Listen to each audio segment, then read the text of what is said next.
Hey, what's going on, YouTube? I'm back with another episode of Sports Picks with Big Zay. I'm gonna give you my MLB playoff slip for Friday, October 14th, 2022. Before I get in this video, I want to shout my son.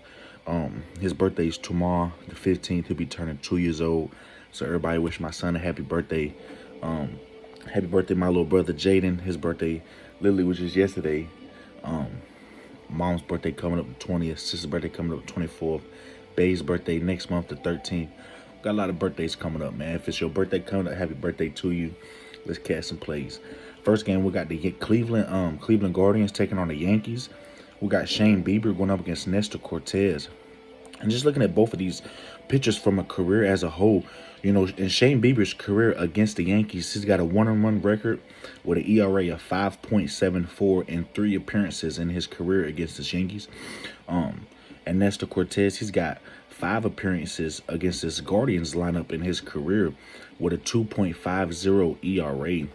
And boy, Nestor Cortez simply been pitching lights out against this Guardians lineup. In 5 appearances, he got a 2.5 ERA against this Guardian ball club. While Shane Bieber, on the other hand, 1-1 with an ERA of 5.74. It's not going to cut it in his career against this Yankees lineup. OPS-wise, Yankees are clubbing righties. They're number 1 team in the past 30 days in OPS against right-handed pitching. Cleveland do hit lefties pretty good. You seen in that Tampa Bay Rays series when they went up against Shane McClanahan. Shane McClanahan gave up a big 2-run home run that solidified that Guardians win. But the Cleveland, I feel like the Cleveland can't just come in here and just score 2 points and just score 2 runs and expect to limit this Yankees offense down to 1 run. I just don't feel like that's not going to happen. The Cleveland offense hasn't popped off yet. I don't see it popping off anytime soon. All these pitchers, these strong lefties and righties that they have been going against, they haven't really got to nobody. So I'm going to take the Yankees on the money line at -162. Next game, we got the Braves taking on the Phillies. We got Spencer Strider going up against Aaron Nola. And, Aaron Nola's 15-10 against the Braves with an ERA of 3.39. Zach Wheeler had a good record against the Braves, too, with a good ERA. It's just some fact that Braves, OPS-wise, in the last 30 days are hitting righties better than the Phillies have. The Phillies have been hitting lefties better than the Braves have, and that's why in Game 1, you see Max Fried going up against Ranger Suarez. The Phillies did get the win in Game 1. The Braves came back strong in Game 2. I got the Braves in this one. The Phillies are slight favorites, but we got the Braves at a really good price at -104. And I know Aaron Nola's 15-10 against his Braves team with an ERA of 3.39 in his career. But you look at Spencer Strider. Spencer Strider was it's really between the 2 rookie of the years on the Braves team. Spencer Strider been pitching lights out all season. This has probably been one of the better rookie pitchers that we've seen in a long time.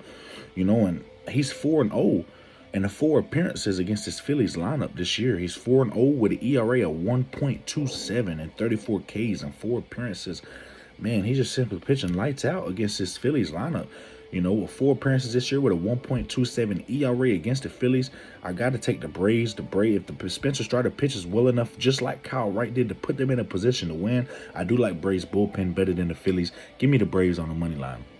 Next game, we got the Dodgers taking on the Padres. We got Tony Gonsolin going up against Blake Snell. And, Blake Snell's really had success with the Dodgers when he's went up against a lefty. The Padres, OPS-wise, in the last 30 days are hitting lefties way better than they're hitting righties. They're hitting lefties better than the Dodgers is hitting lefties. So that's why these first 2 matchups with lefties on the mound, Padres really had success in Game 2. They really had success in Game 1 as well. Julio Rice gave up a big 3 earned runs. The Dodgers offense just was good enough to back them up in that spot. But looking at this spot with Tony Gonsolin and Blake Snell, we see the Padres and Dodgers. The line, the books don't like the Dodgers at all. They're not really giving us, no heavy price on the Dodgers. The Dodgers are -120, and that makes me really nervous to take them. And I think I can see why they're only -120. OPS-wise, in the last 30 days against left-handed pitchers, the Dodgers are simply horrible. At .582, they're one of the last teams in MLB baseball against left-handed pitching. OPS-wise at .582 against lefties, while the Padres is hitting .690 against righties. So Padres is hitting right-hand pitching more effectively than the Dodgers have. You know, Dodgers got an OPS of .582 against lefties. Padres a .690 against righties.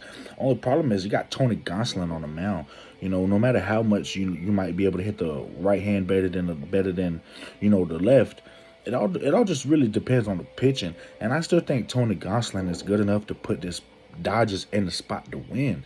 You know, and I don't want to take the Dodgers at -120. I don't want to take the Padres at plus a little plus play. You know, the thing about it, in Tony Gonsolin's career against the Padres, he's 4-0 with an ERA of 1.45 against this Padres lineup. While Blake Snell, on the other hand, against this Dodgers lineup in his career, he's 1-1 with an ERA of 2.50 in his career. You know, so he got a ERA of 2.5 against his Dodgers in his career. Tony Gonsolin, ERA of 1.45 in his career against the Padres. I think we got unders in all over this. People been trying to take the under, especially last game. The over been cashed in game 1 and the over cashed in game 2. We see the same price, over and under 7.5. I'm going to take the under 8.5. I'm going to do an alternate total run. We get the under 8.5 at -172. And that's really still a good line for that under 8.5. I really think that under 8.5 is one of the most guaranteed plays all day. I really like that under 8.5 and the Dodgers and the Padres. And the -172, we cannot get them odds with these pitchers that we got on the mound. So in game 1, we got the Cleveland taking on the Yankees. Cleveland Guardians going up against the Yankees. We're going to take Yankees on the money line, -162. Next game, Braves and Phillies. We're taking Braves on the money line, -104. And next game, we got the under 8.5 and the Dodgers and the Padres game at -172. And that's been Sports Picks with Big Zay. If you want to get a part of the money team, baby, give me a like, share this video. I really appreciate it. If you haven't already, go in them comments. Let me know who y'all like today. Let me know who y'all think's gonna win today. Subscribe to my channel, y'all. I really appreciate it. I know we're trying to run up them numbers on YouTube and in Vegas. So far, my MLB playoff record right now has been 16 games. We are 12-4.